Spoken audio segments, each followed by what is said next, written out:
Le Forum économique mondial, dirigé par Klaus Schwab, affirme que nous subirons une cyberattaque massive avant 2025, qui entraînera un effondrement massif du secteur bancaire, des infrastructures et de bien d'autres choses encore. Comment savent-ils cela? S'il est innocenté, Gérard Depardieu, qu'est-ce qui va se passer? Il est mort de toute façon. Donc vous dites comme s'il était avéré... médiatiquement mort, mais c'est pas ça? seulement médiatiquement. Je veux dire, vous dites comme s'il était avéré qu'il était coupable, les victimes. Moi, ça ne me va pas. Et là, je le dis comme citoyenne, comme l'état de droit, ce n'est pas Oui, ça. c'est tout Ce à n'est pas votre ça, vous honneur dites de mettre en victime. avant la présomption Mais non, d'innocence. mais Vous c'est pas avez mettre- raison. L'objectif est bien sûr que si votre identité est liée à votre accès Internet, les agences de renseignement sachent exactement quels médias vous consommez, ce que vous lisez et ce que vous publiez en ligne. C'est d'ailleurs le but recherché depuis très très longtemps. Les gens ne vont donc pas nécessairement consentir à cela, à moins qu'on ne leur fasse croire que l'anonymat et la vie privée en ligne sont dangereux. La présomption d'innocence, c'est quoi? C'est une réserve. Ça veut dire, c'est une réserve de la justice, c'est-à-dire que personne ne peut dire que quelqu'un est coupable tant qu'il n'a pas été déclaré coupable par la justice. Point. Donc, quand les médias et les accusatrices qui ne déposent même pas plainte vous expliquent qu'il est coupable, c'est un violeur, je m'excuse, c'est quelque chose qui est pénalement répréhensible. Comment convaincre les gens de la nécessité d'une telle démarche? Il suffit d'un événement où des pirates informatiques anonymes font quelque chose en ligne qui provoque des perturbations majeures à l'échelle mondiale. Et l'on peut alors fabriquer le consentement par la peur et la panique, comme c'est souvent le cas, en disant que l'anonymat et la vie privée doivent être éliminés et que nous devons savoir exactement qui fait quoi en ligne pour éviter qu'une calamité de cette ampleur ne se reproduise jamais. Selon la reconnaissance faciale, de façon affirmative, Brigitte, le personnage connu médiatiquement sous le nom de Brigitte Macron, n'est pas Brigitte Trogneux et tendanciellement, il est fort probable qu'elle soit Jean-Michel Trogneux. C'est présenté comme le leader mondial par le Forum économique mondial, c'est capable visiblement de différencier 1,4 milliard de Chinois les uns des autres.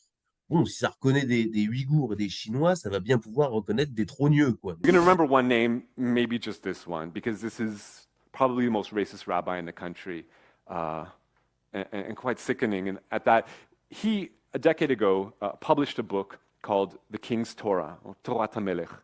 And this book, it's like a theological treatise. It asks the question, under what circumstances may a Jew kill a non-Jew?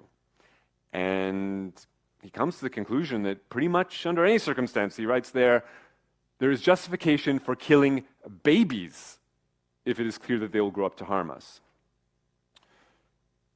So, this is the man who receives a prize from Israel's education minister, essentially, publishing a Gentile murdering manual. Où elle est la monstruosité? Pour moi, elle est plutôt, je l'ai dit et redit à plusieurs reprises, dans l'espèce de jouissance voyeuriste qui est excitée par ce genre d'émission. Et d'ailleurs, ça a été, c'est un des clients à abattre de complément d'enquête, mais il y en a eu plein avant lui. Et c'est toujours la même façon de faire, c'est-à-dire les gens se sont excités avec ces séquences qui sont en effet totalement graveleuses. Oui. Totalement graveleuses, mais franchement, excusez-moi, mais je trouve qu'il n'y a pas de quoi fouetter un chat. Cet article de Closer qui révélait donc que Brigitte Macron était passée sous le bistouri du docteur Patrick Buy, le spécialiste mondial de la féminisation des visages dans le cadre des opérations de réassignement de genre d'homme à femme. Vous voyez, donc en fait, tout est en source ouverte, tout est sous nos yeux, rien n'est caché. On ne peut pas parler d'un choc des civilisations entre un monde judéo-chrétien et un monde islamique. C'est beaucoup plus compliqué que ça. La Russie est chrétienne orthodoxe, elle est alliée de la Syrie qui est majoritairement sunnite, elle est alliée de l'Iran chiite, et elle s'oppose aux puissances occidentales dominé par un monde judéo-protestant et largement athée. Donc cette grille de lecture ne fonctionne pas. Pour le moment, 17 000 à peu près Palestiniens ont été tués. C'est très peu quand même par rapport au nombre de Palestiniens encore vivants. Il y en a à peu près encore 8 millions à peu près. Mais à ce rythme-là, d'un point de vue logistique, l'élimination totale des Palestiniens risque de prendre encore un certain temps, des dizaines, voire des centaines d'années. Et ça, c'est trop long parce que on n'a pas que ça à faire. The non-Jews will want to be our slaves, he says. Being the slave of a Jew is the best. They must be slaves. They want to be slaves. Instead of wandering the streets, being foolish and violent, harming one another, now his life begins. All around us, there are nations with genetic problems. Ask any simple Arab where he wants to be. He wants to be under the occupation. Why? Because they have a genetic problem.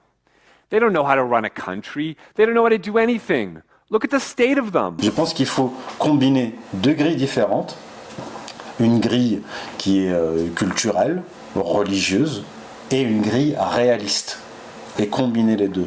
Le reste, c'est de la propagande. Vous pourriez vous demander pourquoi le soleil ne se couche jamais sur l'Empire britannique. On dit que c'est parce que Dieu ne fait pas confiance aux Anglais dans le noir. Sounds kind of racist. Yeah, he goes on. He says, yeah, of course racism exists. Are we unaware that there are different races in the world? Is it a secret? Is it untrue? What can you do? It's true. Yes, we're racists. We believe in racism. Correct. There are races in the world, and nations have genetic attributes. The idea that Ukraine was going to throw Russia back to the 1991 borders was preposterous. Nobody actually believed it. So what we're saying to the president and really to the entire world is you need to articulate what the ambition is. What is $61 billion going to accomplish that $100 billion hasn't?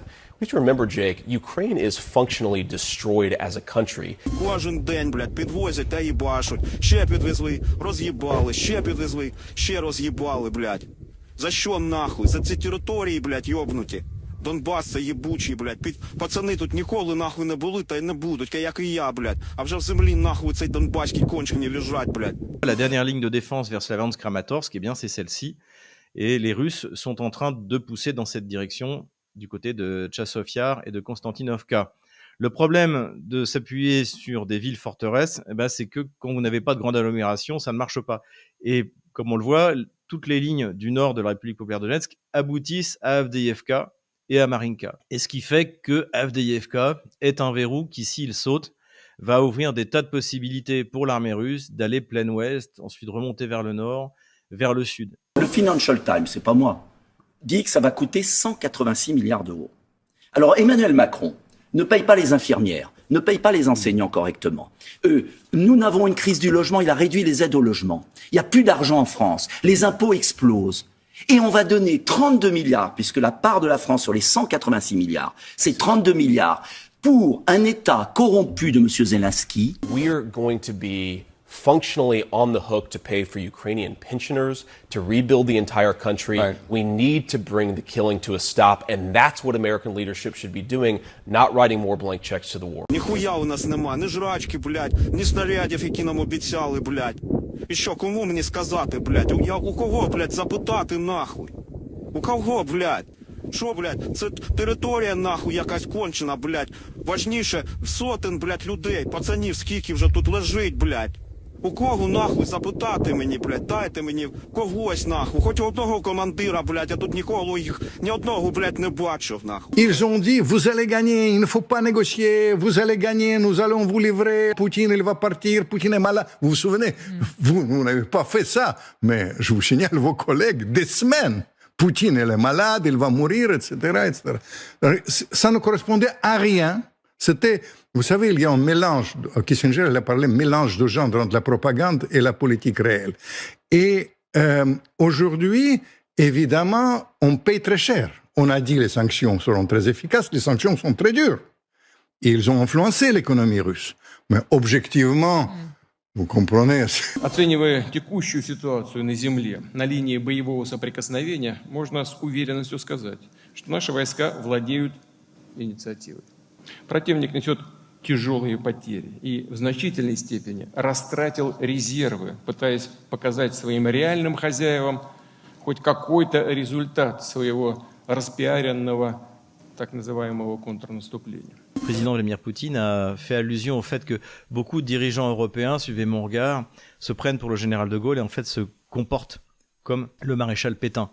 Donc ce qu'il voulait dire par là, comme Vladimir Poutine est un féru d'histoire et qui connaît l'histoire de France, eh bien c'est que de Gaulle non seulement a résisté à l'invasion allemande, mais surtout, et après, à résister à l'invasion américaine. Hein, encore une fois, les Américains considéraient au moment des négociations à Téhéran que la France ferait partie des perdants.